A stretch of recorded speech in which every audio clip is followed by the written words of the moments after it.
नमस्कार दोस्तों, स्वागत है आप सभी का। मेरा नाम है प्रेमपाल सिंह। आप जुड़ चुके हैं हमारे YouTube प्लेटफॉर्म से। मेरा नाम है प्रेमपाल सिंह। फिर से मैं स्वागत करता हूं आप सभी से। जो क्लास को देख रहे हैं एक बार प्लीज क्लास को शेयर जरूर कर दें, और जो भी क्वेश्चंस इसमें डिस्कस किए जा रहे हैं, भले ही क्लासेस आप बाद में देखें ये, लेकिन कमेंट करके जरूर बताएं आप। और बीच में क्लास में जो क्वेश्चंस पूछे जाते हैं उनके भी आंसर देने की कोशिश करें। ये हमारी 13 नंबर की क्लास है। कौन सी है? 13 नंबर की क्लास है। यानी कि ये रेलवे एग्जाम को टारगेट करते हुए ये सीरीज स्टार्ट हुई है। रेलवे एग्जाम यानी कि जैसे आरपीएफ का एग्जाम है ही मार्च में, है ना। ग्रुप डी की वैकेंसी है, एनटीपीसी है ही आगे, और बाकी एएलपी टेक्नीशियन या जूनियर इंजीनियर किसी भी एग्जाम की रेलवे में आप तैयारी कर रहे हैं तो आपके लिए ये क्लासेस बहुत ही इंपोर्टेंट है, बहुत ही हेल्पफुल है। ठीक। The equator divides the earth into two hemispheres. Which of the following is true regarding its location? सवाल ये पूछा जा रहा है कि जो भूमध्य रेखा है, जो भूमध्य रेखा है, भूमध्य रेखा ये पूरी अर्थ को बराबर दो भागों में बांट देती है। ये पूरी अर्थ को बराबर दो भागों में बांट देती है। यहां देखें, ठीक है। तो यहां पे देखिए, ये है इक्वेटर, ये है इक्वेटर 0 डिग्री। ये अर्थ को दो भागों में बांट देता है। ये इधर, ये नॉर्दर्न हेमिस्फीयर उत्तरी गोलार्ध, और ये सदर्न हेमिस्फीयर दक्षिणी गोलार्ध। तो इसकी लोकेशन के बारे में आपको बताना है। इन चार ऑप्शन में से लैटिट्यूड की लोकेशन क्या है इसकी। 0 डिग्री जो भूमध्य रेखा है उसकी, तो आप सीधी बता सकते हैं it is located 0 degree longitude या लैटिट्यूड। तो बताइए, 16वां प्रश्न बता दें, फटाफट से बता दें। तो it is located 0 degree latitude, क्योंकि देखो ये 0 डिग्री लैटिट्यूड यानी कि यहाँ नॉर्थ, यहाँ साउथ, यहाँ वेस्ट, यहाँ ईस्ट। तो वेस्ट से ईस्ट की तरफ ड्रॉ हो ये लाइन, या ईस्ट से वेस्ट की तरफ, इसे ही बोलते हैं क्या? लैटिट्यूड। और अगर कोई लाइन ऐसे ड्रॉ हो जाती नॉर्थ से साउथ या साउथ से नॉर्थ, उसे बोलते हैं लॉन्गिट्यूड, उसे बोलते हैं लॉन्गिट्यूड। तो ये तो ऐसे ड्रॉ हो रही है लॉन्गिट्यूड, लैटिट्यूड वाली 0 डिग्री। तो ये आंसर हो जाएगा इसका, it is located 0 degree latitude.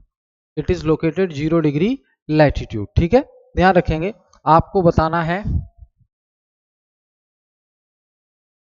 भूमध्य रेखा, भूमध्य रेखा कुल कितने देश से होकर गुजरती है?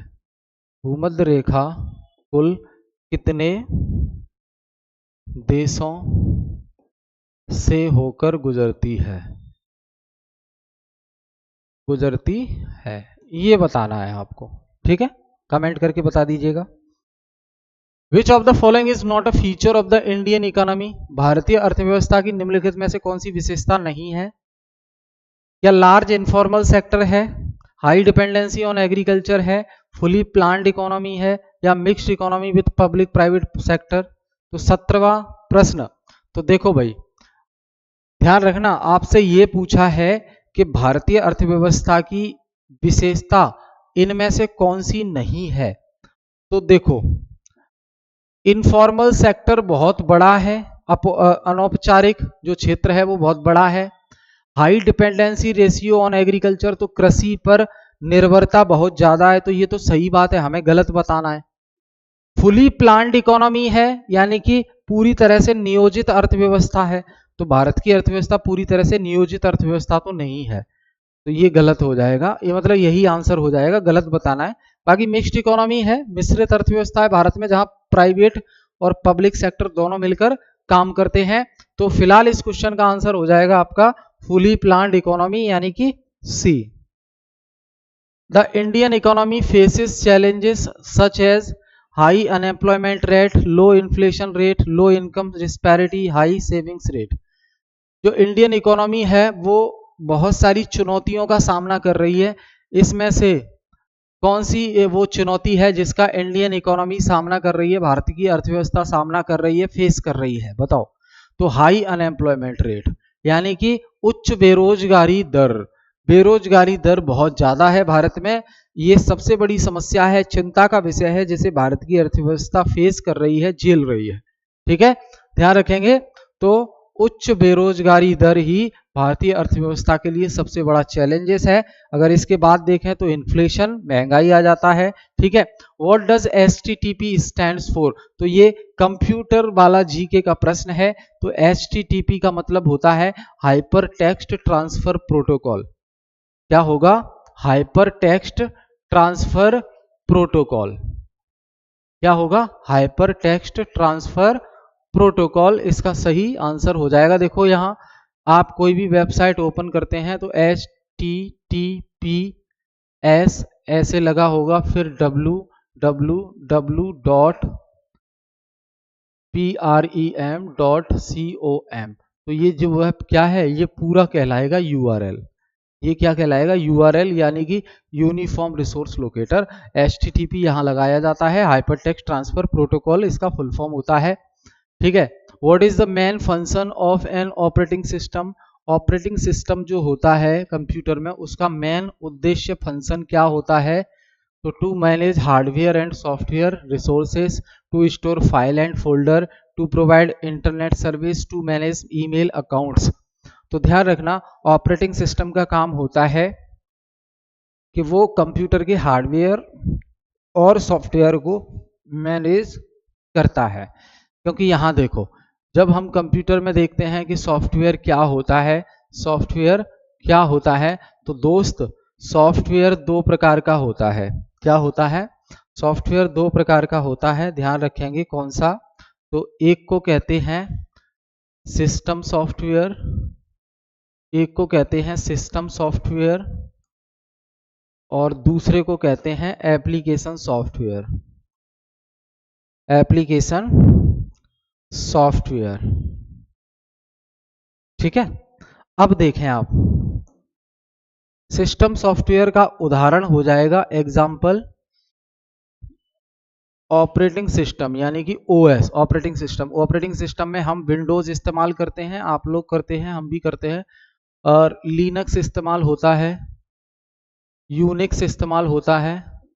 तो ये जो है ऑपरेटिंग सिस्टम है जो पूरे कंप्यूटर को मैनेज करते हैं, यानी कि हार्डवेयर और सॉफ्टवेयर को मैनेज करते हैं। एप्लीकेशन सॉफ्टवेयर क्या है? एप्लीकेशन सॉफ्टवेयर डिजाइन ही इसलिए किया जाता है कुछ विशेष कार्य करने के लिए। तो कुछ विशेष कार्य करने के लिए जो सॉफ्टवेयर डिजाइन किए जाते हैं उन्हें एप्लीकेशन सॉफ्टवेयर कहते हैं। उदाहरण के लिए आप समझ सकते हैं, उदाहरण एप्लीकेशन सॉफ्टवेयर का हो जाएगा जैसे कि MS Word, MS Excel, MS PowerPoint. ये क्या है? ये आपके एप्लीकेशन सॉफ्टवेयर है, यानी कि वर्ड को डिजाइन किया गया है सिर्फ डॉक्यूमेंट बनाने के लिए, एक्सेल को डिजाइन किया गया है सिर्फ सीट बनाने के लिए, और पावर पॉइंट को डिजाइन किया गया है PPT प्रेजेंटेशन या स्लाइड्स बनाने के लिए। ठीक है, तो ये है एप्लीकेशन सॉफ्टवेयर। तो ध्यान रखना, ऑपरेटिंग सिस्टम एक सिस्टम सॉफ्टवेयर होता है जो मैनेज करता है हार्डवेयर और सॉफ्टवेयर रिसोर्सेज को, हार्डवेयर और सॉफ्टवेयर रिसोर्सेज को मैनेज करता है। Which of the following is not an example of computer programming language? Computer की प्रोग्रामिंग लैंग्वेज का कौन सा एक उदाहरण नहीं है? तो देखो भाई, ये जो फोटोशॉप है ना, फोटोशॉप एक एप्लीकेशन सॉफ्टवेयर है। फोटोशॉप क्या है? एक एप्लीकेशन सॉफ्टवेयर है। क्यों? क्योंकि फोटोशॉप का काम है फोटो बनाना, ये और कोई काम नहीं कर सकता। बाकी पाइथन, जावा, HTML ये कंप्यूटर लैंग्वेज है। पाइथन, जावा, HTML ये कंप्यूटर लैंग्वेज हैं। इसके अलावा जो कंप्यूटर लैंग्वेज हैं जैसे कि C++, Java, visual basic, COBOL, Pascal, Fortran,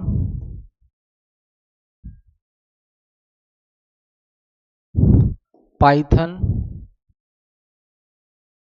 .NET।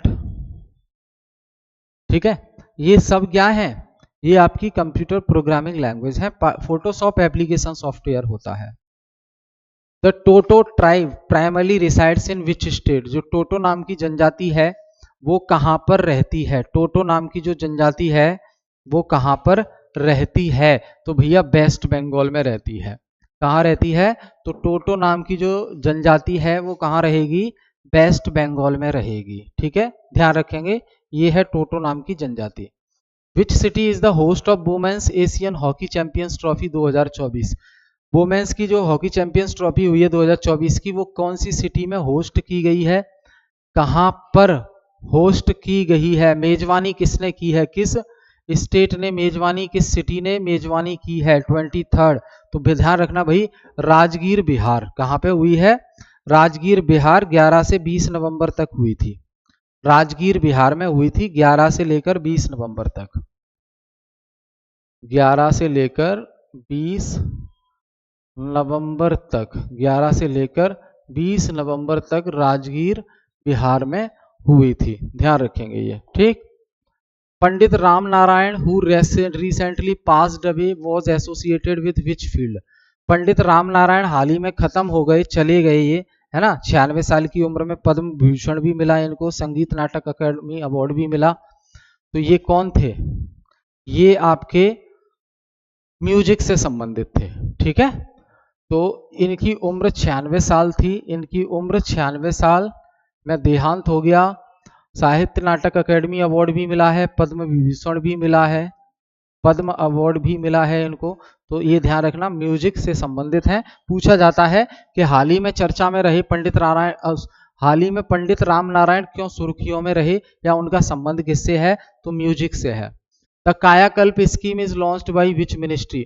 कायाकल्प योजना किस मंत्रालय के द्वारा लॉन्च की गई है? कायाकल्प योजना किस मंत्रालय के द्वारा लॉन्च की गई है? तो ध्यान रखना, ministry of health and family welfare, यानी कि स्वास्थ्य एवं परिवार कल्याण मंत्रालय के द्वारा कायाकल्प योजना लॉन्च की गई है सफाई के लिए, है ना। क्लीनिनेस, सफाई को ध्यान में रखते हुए ये योजना लॉन्च की गई है।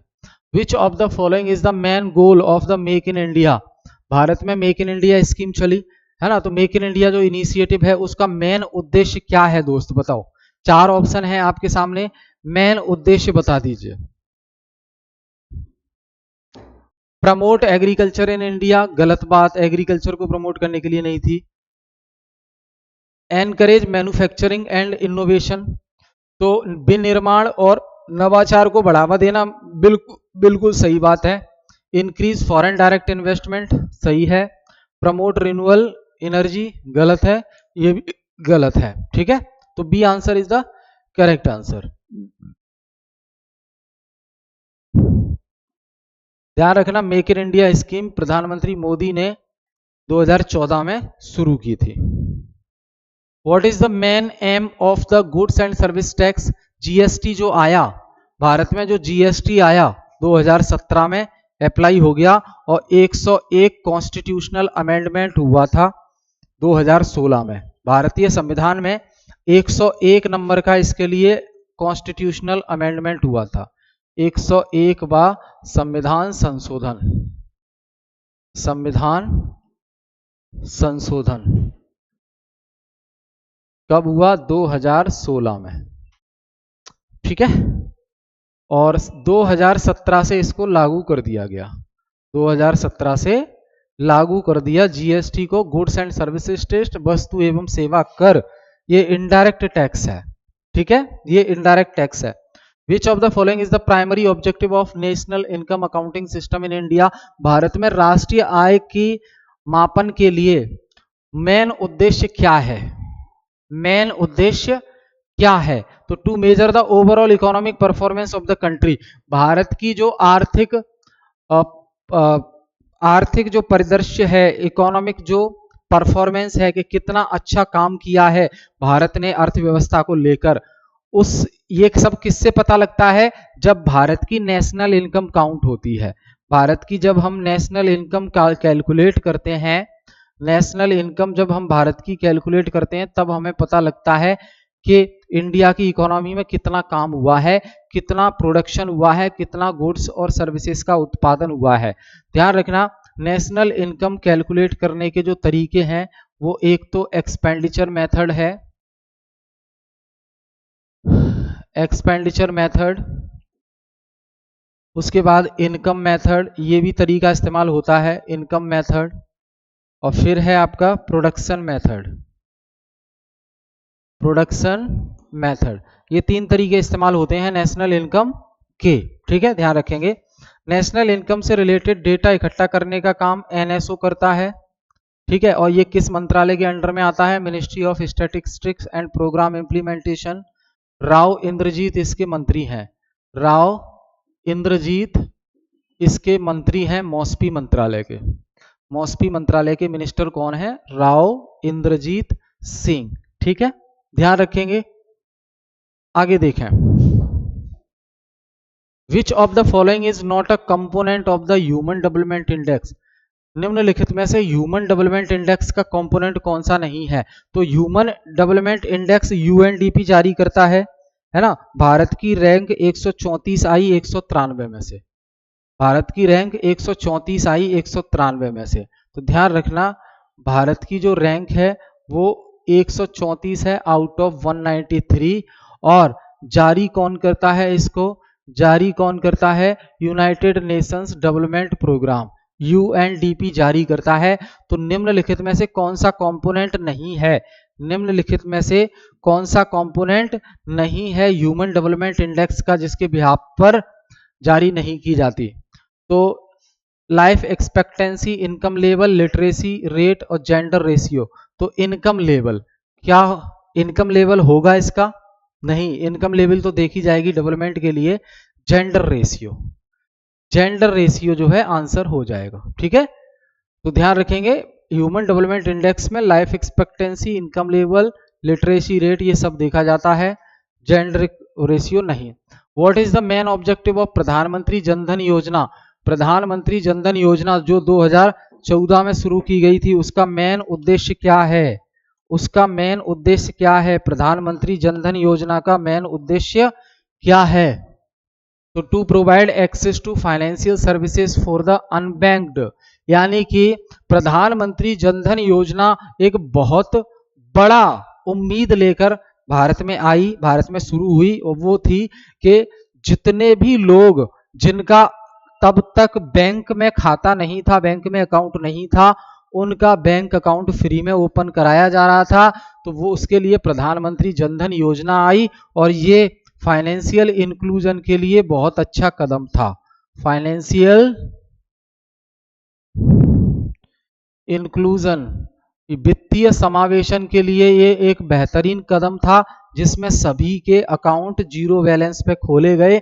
आज फायदा क्या है उस चीज का कि जितनी भी गवर्नमेंट की सब्सिडीज आती हैं, गवर्नमेंट की तरफ से जो पैसा दिया जाता है, तो वो डायरेक्टली उन अकाउंट में ट्रांसफर हो जाता है, वो डायरेक्टली उन अकाउंट में ट्रांसफर हो जाता है, ठीक है। अब देखें, केंद्र सरकार ने एकीकृत प्रधानमंत्री अन्नदाता आय संरक्षण अभियान योजना को 2025-26 तक के लिए बढ़ाने की मंजूरी दे दी है। देखो, केंद्र सरकार की एक योजना है पीएम आशा, योजना का नाम क्या है? पीएम आशा। तो पीएम आशा योजना को 25 से 26 तक बढ़ाने की मंजूरी मिल गई है। पीएम आशा योजना 2008 में शुरू की गई थी, पीएम आशा योजना 2008 में शुरू की गई थी। इसका उद्देश्य फसल खरीद संचालन को अधिक प्रभावी ढंग से लागू करना था। पीएम आशा योजना की मुख्य बिंदुओं पर अगर एक नजर डालें तो क्रियान्वयन इसका कौन करेगा? केंद्रीय कृषि एवं किसान कल्याण मंत्रालय इस स्कीम को इंप्लीमेंट करने का काम करेगा। उद्देश्य इस स्कीम का, पीएम आशा स्कीम का उद्देश्य है किसानों को उनकी फसल उपज के लिए मूल्य आश्वासन प्रदान करना और आवश्यक वस्तुओं के लिए मूल्य में उतार चढ़ाव को कम करना। फसल कवरेज क्या है? दलहन, तिलहन और खोपरा ये कवर की जाएंगी इसमें। योजना की कमियां अगर हम बात करें तो इस योजना का प्रभाव सीमित रहा। इसकी निम्नलिखित दो वजह हैं। इस योजना में बहुत कम फसलों को शामिल किया गया है। देखो, बहुत दलहन, तिलहन, खोपरा बहुत कम फसल हैं। भंडारण एवं लॉजिस्टिक की कमी के कारण इस योजना का बड़े पैमाने पर कार्यान्वयन होना एक चुनौतीपूर्ण था। भंडारण एवं लॉजिस्टिक की कमी, भंडारण और लॉजिस्टिक की कमी थी, इसलिए इस योजना का उच्च स्तरीय लेवल पर इंप्लीमेंट करने में अपने आप में एक प्रॉब्लम आ रही थी। उद्यमिता के लिए एआई माइक्रो लर्निंग मॉड्यूल आया है। एंटरप्रेन्योरशिप के लिए उद्यमिता यानी कि जो व्यक्ति नया व्यापार स्टार्ट करना चाहते हैं, उद्यमी बनना चाहते हैं, उद्यमिता के लिए AI artificial intelligence micro learning module आया है। तो केंद्रीय कौशल विकास एवं उद्यमिता मंत्रालय ने उद्यमिता के लिए AI micro learning module launch किया है। क्या है ये? तो इसे राष्ट्रीय कौशल विकास निगम एनएसडीसी और इंटेल इंडिया के सहयोग से लॉन्च किया गया है। उद्देश्य इसका है कि एआई अवधारणा को सरल बनाना और पूरे भारत में युवा नवोन्मेष उद्यमशीलता की सोच को प्रोत्साहित करना, यानी कि सब लोग बिजनेस की तरफ बढ़ें। लक्ष्य है 2025 तक 1 लाख युवाओं को प्रौद्योगिकी संचालित अर्थव्यवस्था में कामयाब होने के लिए आवश्यक कौशल से प्रशिक्षित कर उन्हें सशक्त बनाना, यानी कि जो जरूरी ट्रेनिंग है वो इनको दी जाएगी जिससे वो एम्पावर बने, खुद पे सेल्फ डिपेंडेंट बने, नौकरी के लिए ना भागे वो। ठीक है, तो ध्यान रखना उद्यमिता के लिए एआई माइक्रो लर्निंग मॉड्यूल, उद्यमिता के लिए एआई माइक्रो लर्निंग मॉड्यूल। ठीक है, तो ये हमने डिस्कस किए। बहुत बहुत धन्यवाद आप सभी का। फिर मिलेंगे हम नेक्स्ट क्लास में। बहुत बहुत धन्यवाद।